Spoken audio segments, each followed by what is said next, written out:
So let's read the word from Mark chapter 10, verse 17 to 25. If you have your Bibles with you, again, I admonish you to bring out your Bibles and or maybe downloaded sa phone ninyo and let's read it together. All right? So, verse 17, and as he was setting out in his journey, a man ran up and knelt before him and asked him, "Good teacher, what must I do to inherit the eternal life?" And Jesus said to him, "Why do you call me good? No one is good except God alone. You know the commandments: do not murder, do not commit adultery, do not steal, do not bear false witness, do not defraud, honor your father and mother." And he said to him, rather, "Teacher, all this I have kept from my youth." And Jesus, looking at him, loved him and said to him, "You lack one thing. Go, sell all that you have and give to the poor, and you will have treasure in heaven, and come follow me." Disheartened by the saying, he went away sorrowful, for he had great possessions. And Jesus looked around and said to his disciples, "How difficult it will be for those who have wealth to enter the kingdom of God." And the disciples were amazed at his words. But Jesus said to them again, "Children, how difficult it is to enter the kingdom of God. It is easier to enter, it is easier for a camel to go through the eye of a needle than for a rich person to enter the kingdom of God." Lord God, thank you so much for the reading of your word. I thank you, Lord, for your presence is here because thank you for your word has been spoken today. We thank you for the many miracles that you will do because your word has been spoken. Lord, I pray that we will experience and encounter your miracle by the changing of our hearts, Lord God, as we are changed from glory to glory by your name. In Jesus' name I pray. Amen. You may now take your seats. All right. So, it's March already. Grabe, ang bilis po. It's March 2. How time flew so fast. Before you know it, Christmas na po. So, pakisabi sa Academy mo, Merry Christmas. Labo, no? But before that, Holy Week muna. Mag-Holy Week muna po tayo. And during Holy Week, di ba, we commemorate what happened to Jesus Christ on his way to the cross. What we've read, Mark chapter 9, is actually part of the journey papunta po sa crucifixion ni Jesus Christ. In fact, he predicted his death na hindi pa rin naiintindihan ng mga disciples po niya. Now, while he was walking, ang dami pong nasa likod po ni Jesus, at least thousands of them, and they are following Jesus for so many reasons.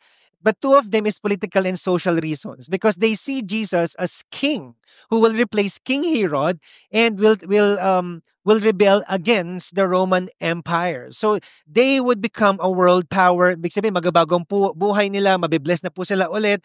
And then, hindi na po sila maghihirap. That's what they were thinking. That's why they were following Jesus. Why are you following Jesus? I guess that's a good question for us. Are you believing for a blessing in life? Are you believing for a greater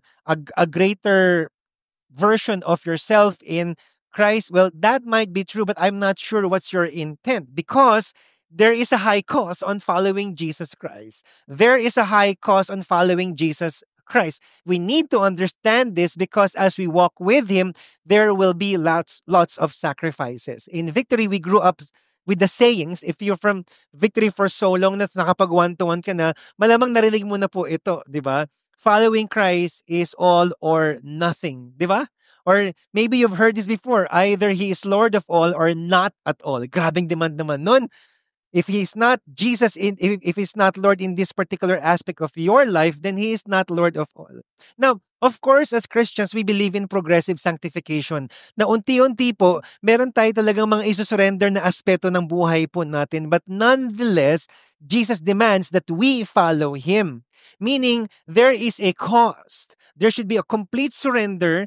And 3, no competition. Pakisabi, no competition. Wala dapat kakompetensya ang Panginoon sa buhay po natin. And I think that's the question I want you to ponder. So, I've been struggling with this and I want to give you my struggle, okay? I want to pass on the struggle I had while making this preaching. Is it wrong for anything or anyone to compete with Christ? Is it wrong? Of course, your obvious answer will be, yes, it's wrong. Let's try the second question. Should Jesus be secured enough if sometimes we choose him second, at least in one aspect of our lives? Yung 90% kay Jesus, pero ito lang 10% hindi mo na kay Christ. Would he be insecure of that?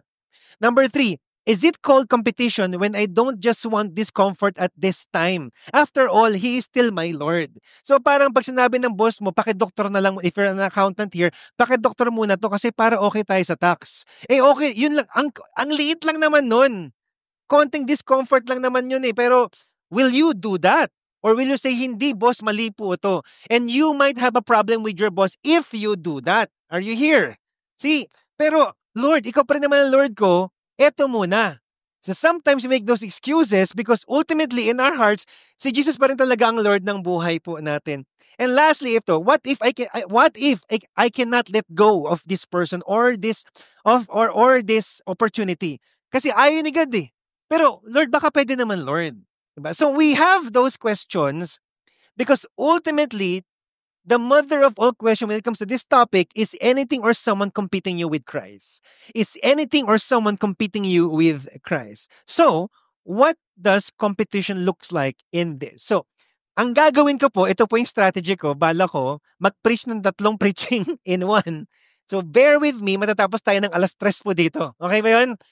Cinematry, okay lang ba yun? Okay? Mukhang okay naman kay Lex, tsaka kay Benjamin. Okay, go. Sige. Mukhang okay naman sa inyo. 3 preachings po in 30 minutes. Let's start. So verse 17, ito po yung una, financial security. The story of financial security. Verse 17, lahat po to Mark chapter 10. As he was setting out on his journey, a man ran up and knelt before him and asked him, "Good teacher, what must I do to inherit eternal life?" And Jesus said to him, "Why do you call me good? No one is good except God alone." Now, this was the story of the rich young ruler. And somehow the question was super noble. Ikaw ba naman mag-ask, what can I do to inherit eternal life or go to heaven? And he said, and he described Jesus as a good teacher, which, napatanong si Jesus, why do you call me good when the only good is God? And every time Jesus does that, he wants you to reflect. And not just the rich young ruler, I believe this is for all of us. What do you see in Christ? Do you see him as a savior who will save you from all your needs? Or do you see him as God who makes the last call for you? And so Jesus said, obey all the commandments. The 10 commandments. Just do that, you will inherit the eternal life. And then verse 20, sabi ng rich young ruler, "Teacher, I have kept this from my youth." Wow, amazing. Ang lupit. So can you imagine? Can you imagine that? It's not, how many of you here are single ladies? Single ladies. Si Charmaine na lang ulit. Charmaine, can you imagine rich, young, ruler, and religious? Can you imagine? Etong dapat makasalan. So, ano pang hahanapin mo? And yet, something was missing in him. Nasa kanya ng lahat, pero something was missing in him because achievements won't fill the hole in our hearts. Achievements won't fill the hole in our hearts. And then verse 21, Jesus did something. Looking at him, loved him, and said to him, ang galing po ni Jesus talaga. Before he makes a judgment, he's so gentle in doing it. And I hope we can learn from Jesus. That before we pass judgment on someone, we are so compassionate before saying it. Not just say it right away. Unless mga hipokrito po yun, which Jesus said, "You brood of viper." But in this case, here's what Jesus said. You lack one thing. Go sell all that you have and give to the poor, and you will have treasure in heaven, and come follow me. Moment of truth. Parang sabi ni Jesus, you've been doing a lot. Great job. But there's one thing I'd like you to do. If you really want to inherit eternal life, come follow me. But before you do that, give your wealth and all your possessions. Moment of truth. And what happened was, verse 22, disheartened by the saying, he went away sorrowful, for he had great possession. How sad. Because this guy, the one person who could fill the hole in this person's life, was the very person he did not choose to follow because of his great wealth. How ironic. And the great irony is this, is that sometimes people are always looking for answers in life, and then when the ultimate answer comes, they reject it. I like it. Color yellow. Ultimate answer. Who is Jesus Christ? Right? We always pray, Lord God, Lord God, I pray that you do this to me. And when Jesus gives you the answer, will you do it talaga? He is the ultimate answer. And that's the challenge. And then Jesus said in verse 23 to 24, Jesus looked around and said to his disciples, kasi ang daming nagpa-follow sa kanya. Are you really sure you want to follow me? Are you really following me? Or are you just following a blessed life? Are you here? When you say blessed life, a materially blessed life, how difficult it will be for those who have wealth to enter the kingdom of God. And the disciples were amazed at these words because Jesus said to them again, children, how difficult it is to enter the kingdom of God. Now, that's the problem. Kasi during that time, in their culture, they thought that if you're rich, ibig sabihin God is blessing you. You're closer to God. All right? Ganun pa paniniwala nila. And when Jesus said, this guy, this rich young ruler, who has done everything, the religious stuff, hindi pa rin siya makapunta. Paano naman kami? Sabi ng mga disciples. Can you imagine that? Who would go to heaven? Now, that's a problem. This was a guy who was noble at a young age, okay naman talaga, followed all the laws of God but was not truly following God at all. So my question is this, is having wealth wrong? How many of you want to be richer? Raise your hands. Mali kayong lahat. Joke lang, di ba? I mean, is having wealth wrong? Of course not. Is gaining wealth wrong? Of course not. Would God always command us to give everything to the poor? In this case, it depends. Because there was a deeper issue. And what's the deeper issue? The rich young ruler thought that by finding a greater law other than the 10 commandments na ginagawa na po niya, he could control his future because ganun po siya mag-isip. I want to control my life. I want to control my future. If I can obey a greater law, okay na ako kay God. But the sad reality is, something was controlling him. His wealth. Verse 25, that's why Jesus said, it is easier for a camel to go through the eye of a needle than for a rich person to enter the kingdom of God. How does it look like? Do we have a picture of that? Exactly. Okay. A camel going through the eye of a needle, mas pwede pa daw yun versus a person entering the kingdom of God, in this case, a rich young ruler. Imposible tuloy ngayon na.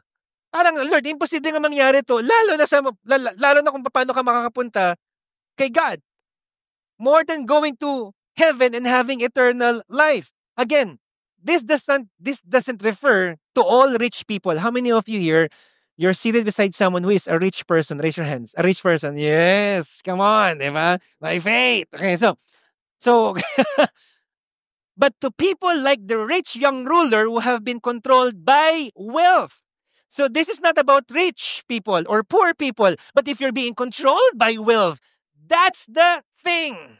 And that's why Jesus talked about money more than hell. Because it's a huge issue of competition with Jesus Christ. What the rich young ruler did not see or did not understand was this: Jesus is a good God. How many of you are glad that Jesus is a good God? And as a good God, don't you think He will provide for us? Are you here? Don't you think He will take care of us? Hindi po nakita yon ng rich young ruler. That's why sabi ni Jesus, why do you call me good? Only God is good. He wanted to reflect, to have a deeper relationship with Him. Knowing that if you have Christ in your life, you have the ultimate richness. Are you here? That's why, instead of our possession controlling us, live free that in Christ we are His possession. Now, hindi po tayo bagay. Hindi po.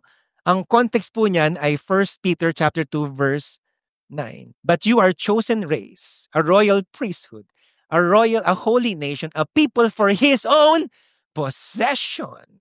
And the meaning of possession here is that we belong in Christ. How many of you belong in Christ? You are God's possession. Hindi po bagay. Ang ibig sabihin, you are God's very own. He takes care of you. And because you are God's very own, you are valuable in His eyes. He will take care. And so it's easy not to be controlled by possession when God when we are God's special possession. My first question is this: who are we under, God or money? God or money? That's the first thing. And this is not for the rich. Nakatabi mo ngayon. This is for all of us. Something that we should ponder. Second story. Thank you, Jesus. Second story na. Family. Financial security. Second F is family. Then Peter began to say, see, we have left everything and followed you. What he was actually saying in that verse, bakit natin ulit yung verse na yun, was this: nakita mo naman, Lord, yung rich young ruler doesn't want to follow you and leave everything behind. Pero kami, Lord, we left everything and followed you. Ang yabang, no? Ganun yung ibig sabihin yan.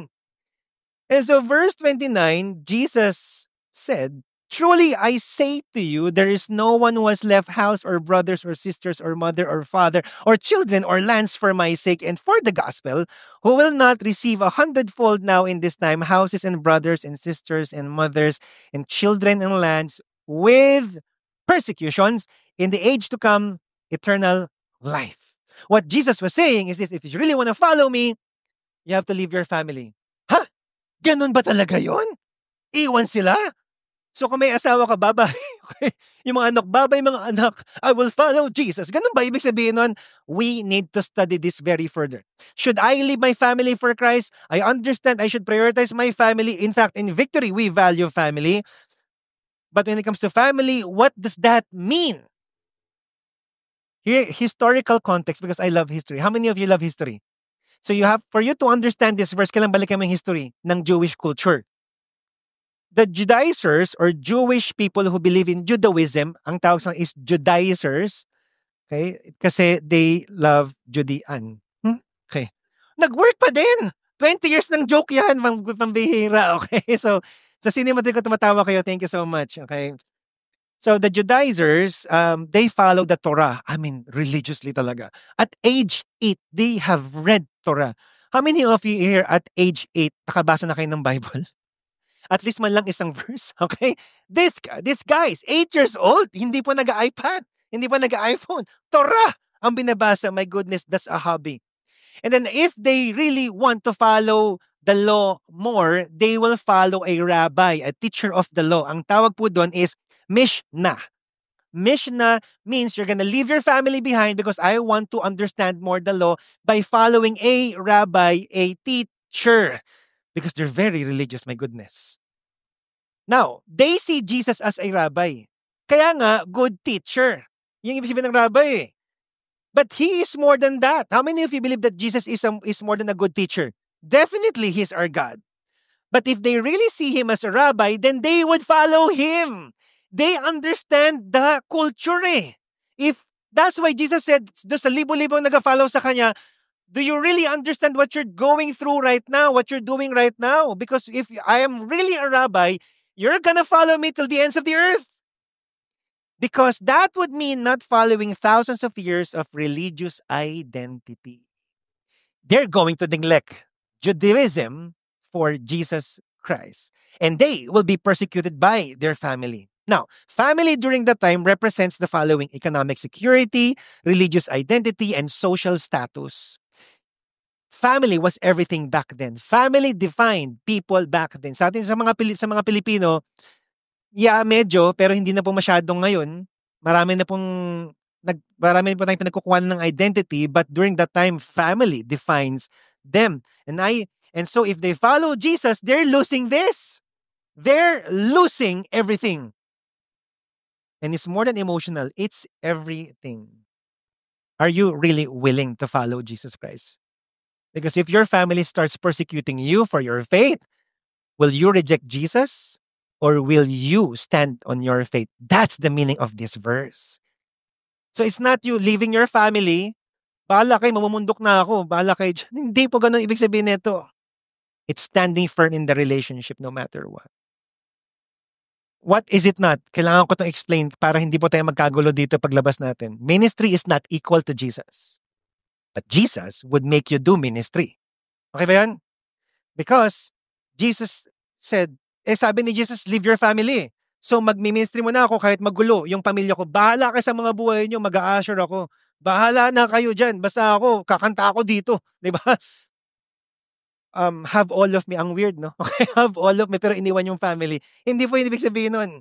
Or maybe mag-ministry mo na ako dito, babaguhin ko yung mundo, pero magulo naman yung marriage ko, magulo naman yung buhay ko, nabubulok ako sa kasalanan. That's not what it means.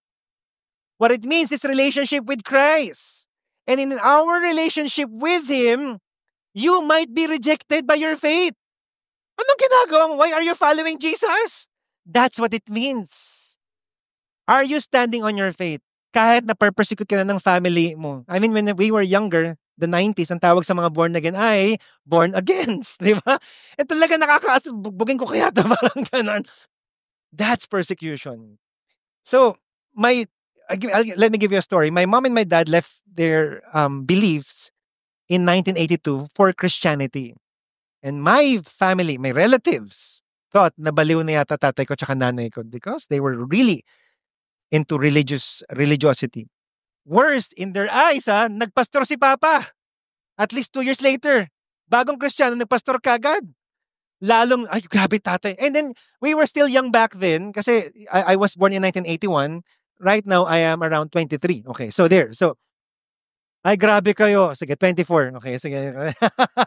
I just turned 24. Okay. Thank you po. Thank you. Okay, so, and my family members would talk to me.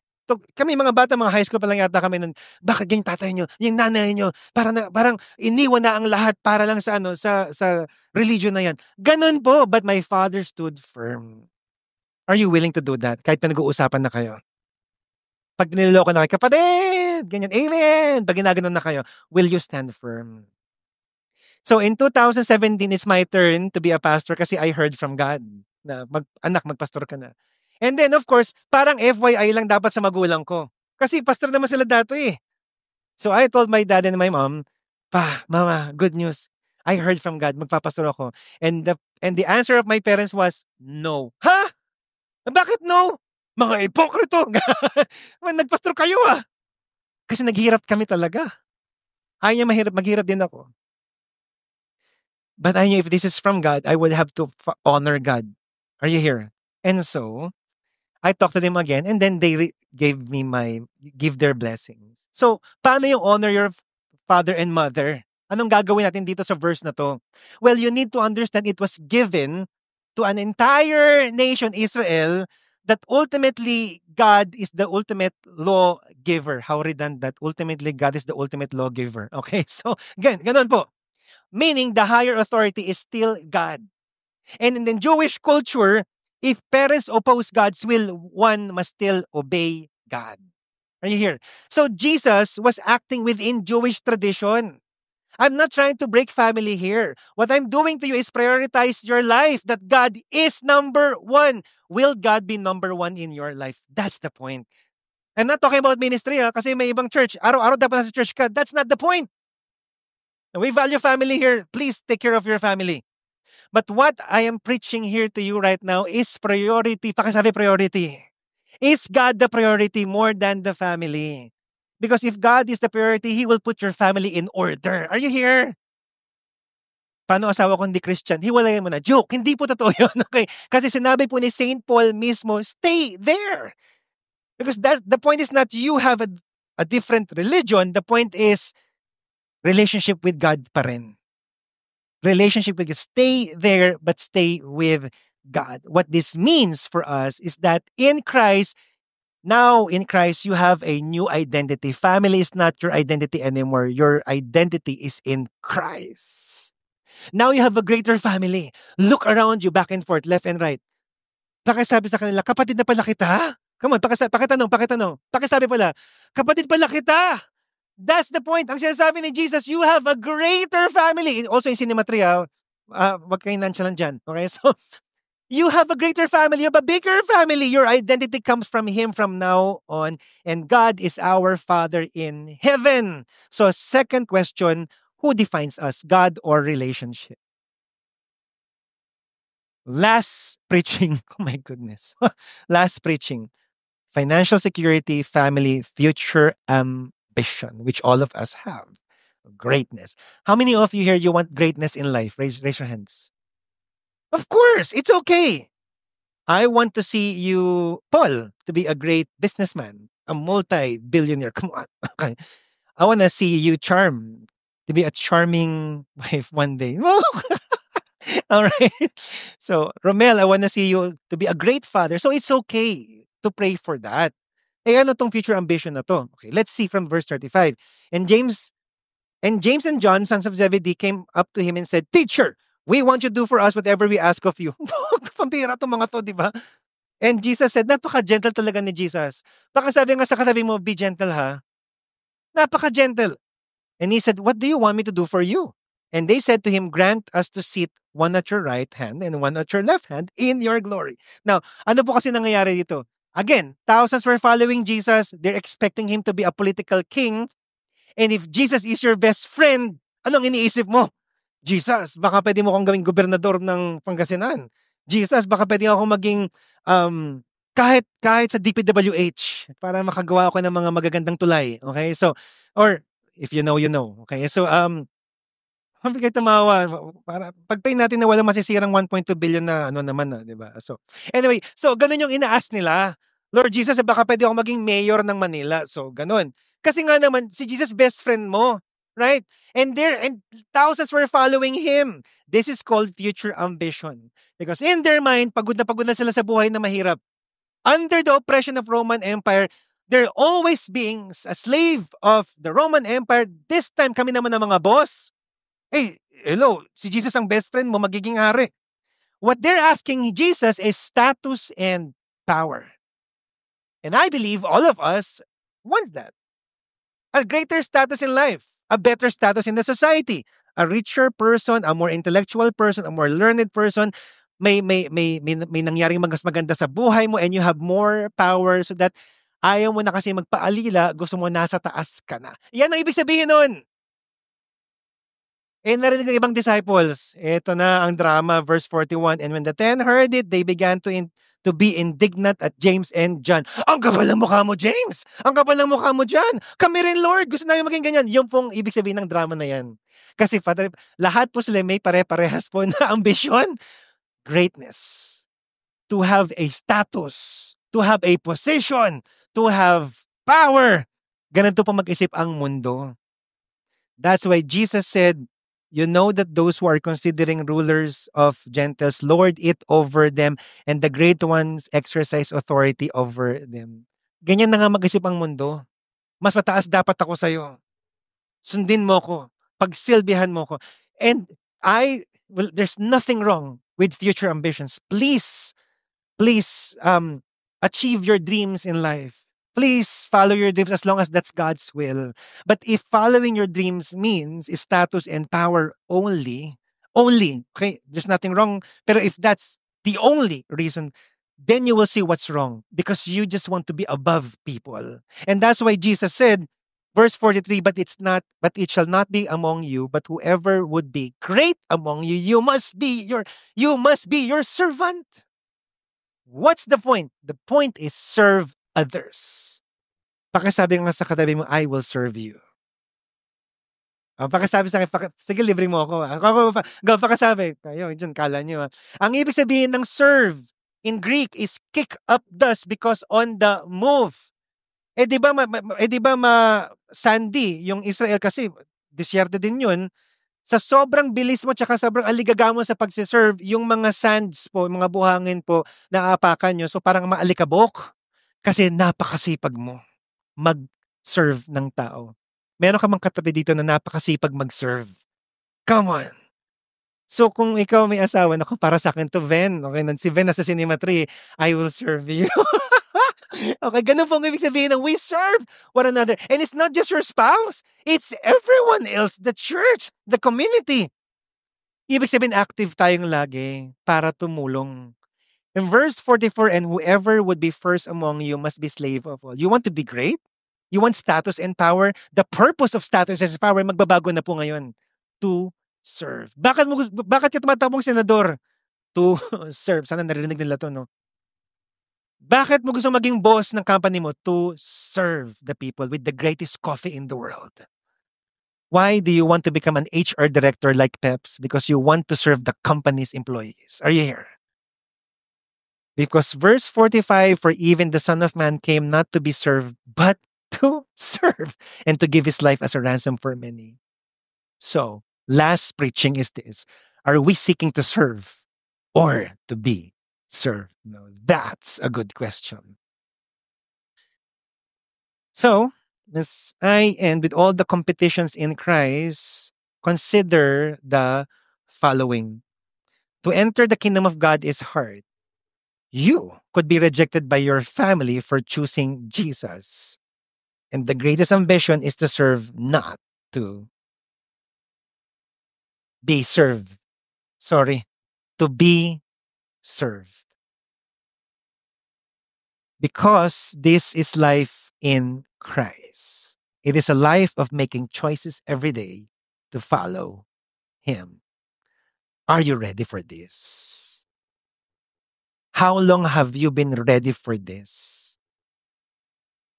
Is it, are we Christians who are so controlled by our possessions, by our dreams, by our wants? And this goes beyond those trees. Sino ba talaga ang nasusunod sa atin? Tayo or si Jesus? That's life in Christ. It's a constant making decision. I'm gonna follow you. It looks so impossible, yes. It's impossible to enter the kingdom of God. It's impossible to also, it looks so impossible to live in the kingdom of God kasi lagi may sacrifices. Siya dapat ang nasusunod. There could be rejections. That's why verse 27, Jesus looked at them and said, with man it is impossible, but with God, sabay-sabay po tayo, pati Cinema 3. 1, 2, 3, go. For all things are possible with God. How many of you are glad that all things are possible with God? Come on. For us, ang unang isip natin, Lord, bless me, nothing is impossible. But the context is this: Lord, following you is possible because you will give me the grace to follow you. That's the point. To be a disciple is not impossible because I will make you one, because that's the cause of following Jesus Christ. And if you think it's impossible, think again. Someone did it first. Jesus became poor for our sake. 2 Corinthians 8 and 9. He was rich, the creator of the universe, and he became poor by becoming human here on earth. He made it possible. Kaya natin gawin to. We cannot be controlled by our possession.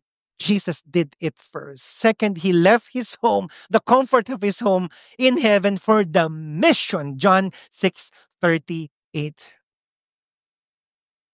So if your family rejects you, you stand firm in your faith. Kahit pinagtatawanan na kayo, kahit tanggalin na po yung mana or whatsoever, I will obey you, Lord. Kahit na may mawawala sa'yo, uunahin pa rin kita, Panginoon, kasi you are Lord. And then lastly, he became a servant. In Philippians chapter 2, verse 5 to 7. Someone made it first. Philippians chapter 2, verse 5. Have this mind among yourself, which is yours in Christ Jesus, who though he was in the form of God, did not count equality with God a thing to be grasped, but emptied himself by taking the form of a servant, being born in the likeness of man, and being found in human form. He humbled himself by becoming obedient to the point of death, even death on the cross. That's the life of Jesus Christ. He served us by dying on the cross. If you think the cost of following Christ was high, the price he paid was unimaginably higher. His life. So that in Christ, it would be possible for all of us here to inherit the kingdom of God, and it will be possible for us to make the sacrifice. Not sacrifice, but sacrifices just in order to obey God. What's our response then? Let me continue. Philippians chapter 2, verse 9. Therefore, God has highly exalted him and bestowed on him the name that is above every name, so that at the name of Jesus every knee should bow in heaven and on earth and under the earth, and every tongue confess that Jesus Christ is what? Lord. He is Lord, to the glory of the Father, the glory of God the Father. My point is this: Lordship. That's the point. Lordship. Going back to my 4 questions, is it wrong for any to compete with Jesus? Of course, because He is Lord. Should Jesus be secured enough if sometimes we choose Him second in the first place? Why would you choose Him second? He should be first because He is Lord. Is it called competition when I don't just want discomfort at this time? That's the point. If Jesus is Lord and we're living in an evil world, there will be discomfort if you will follow Him. What if I cannot let go right now? You can let go because there's a greater life that awaits you in the Lordship of Jesus Christ. He is Lord. And in Him, there's the greatest satisfaction on earth. In Him, just by being with Him, your life is already blessed. So if you are waiting for a blessing in life other than Jesus Christ, think again. In Christ, you are already blessed. And therefore, when Jesus is the Lord, there is no more competition, but only submission. When we understand who Jesus is, that He is not just a good teacher, but way more than that, but a good God who loves us, who will take care of us, who will fight for us, provide for us, and satisfy us with His life, with His blessing. Shouldn't we choose Him over possessions, rejection from family, persecutions from family, even future ambitions and dreams? Let Jesus be the master, the Lord of His life. And whatever you choose, Siya pa rin naman ang maninatiling Panginoon ng kalawakan at ang buong mundo. My prayer is that we will grow in Lordship. Whatever aspects in life that is controlling us, may this preaching encourage us to surrender every aspect of our lives to Him. Let's all stand right now.